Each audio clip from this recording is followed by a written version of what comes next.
forces. I'll leave that to the military leadership to decide. But if our objective is to prevent Gaddafi from using his air force to attack the demonstrators and the protesters, you could achieve the same result by simply attacking the air force, strafing the planes, putting them out of commission. That would be an action that we would control the timing on, rather than lying offshore and waiting for something to happen and then trying to respond. How much of a concern is it for Libya, for the US and the international community who are trying to help, the fact that there is no institution to facilitate an opposition party? It's a huge problem. Libya is different from Tunisia and Egypt in that regard. There's nothing like a political party.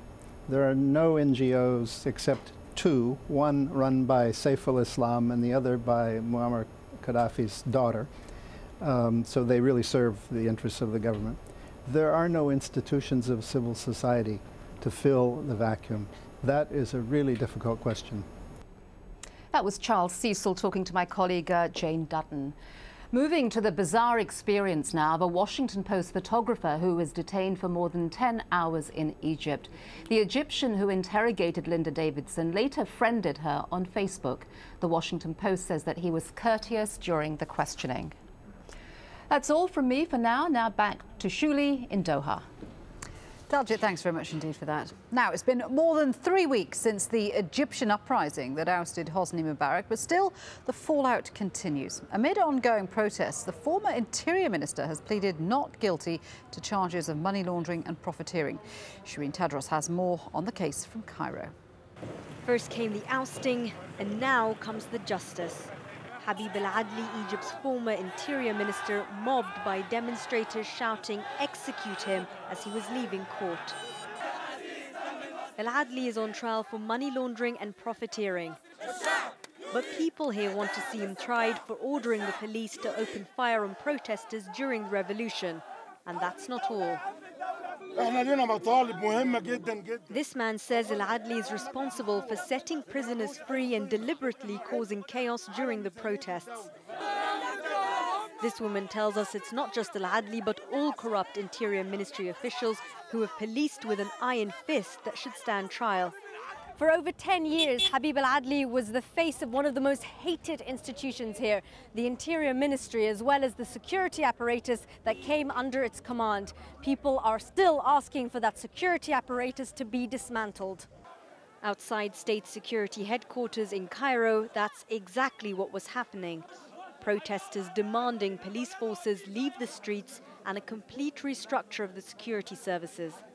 They claim now officials are going on trial. Police officers are burning and shredding any documents which could incriminate them and their bosses in the future.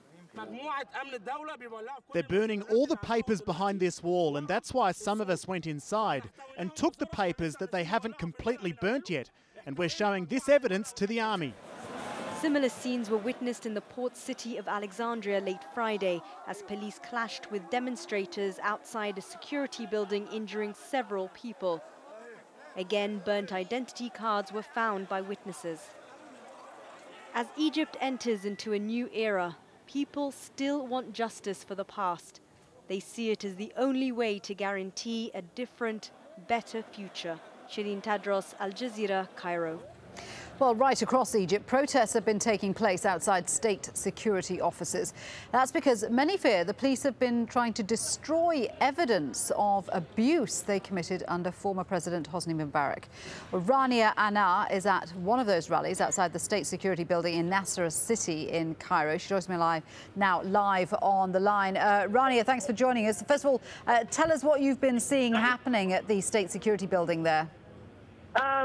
Right in front of the state security building, and ever since 4 o'clock in this afternoon, hundreds have been gathering, and around, let me see, around 7 o'clock or 6:30, they became something like 2,500 people, and sorry, there is a lot of screaming and chanting, and then they managed to get inside from a side door of the state security. It's called the police communication institute, and they got inside from there, and they searched the whole building. They opened the door for hundreds more, and they are trying to find documents. And then we found a small truck that has a lot of shredded documents that the guys kept.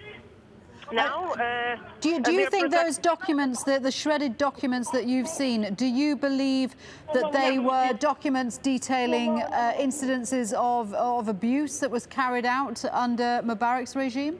100%, of course. And now they are trying to retrieve documents that haven't been shredded yet from inside the state security building, and they are trying to find ways to get inside and search the building for detainees. Actually, that's what they are trying to do more than the documents. They are trying to find detainees there because they think, I'm not sure about this, but a lot of people here believe that there are hundreds of detainees underground in this state security because it's the biggest one.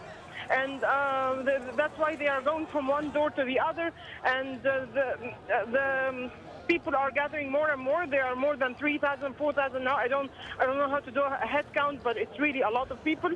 And what are security officials doing? Are they standing by, or are they trying to stop you? What are they doing?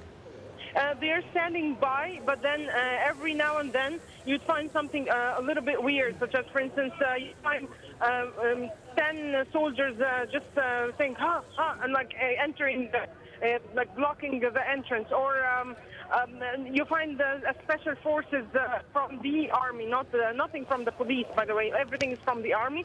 They're just standing by and like positioning themselves in certain places, but nobody has been hurt so far.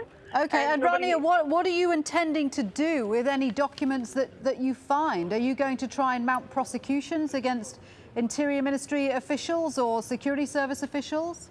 Yes, what I heard now from a friend is that there is a guy coming from the attorney office to retrieve, and a lot of lawyers are here to retrieve documents and take them to the right process where they can be read and somebody can be prosecuted for it. So there are a lot of lawyers among us, and they are trying to get these documents, which is great. Rania, thanks very much indeed for telling us what you're doing there. Rania Anar at Nasser City at the State Security Building there. Now, Amnesty International says a self-described human rights activist is being detained in Qatar without access to a lawyer. It reports that Sultan al-Khalifi has been held since the 2nd of March. His lawyer is Najib al-Nuaimi, and we spoke to him a short time ago.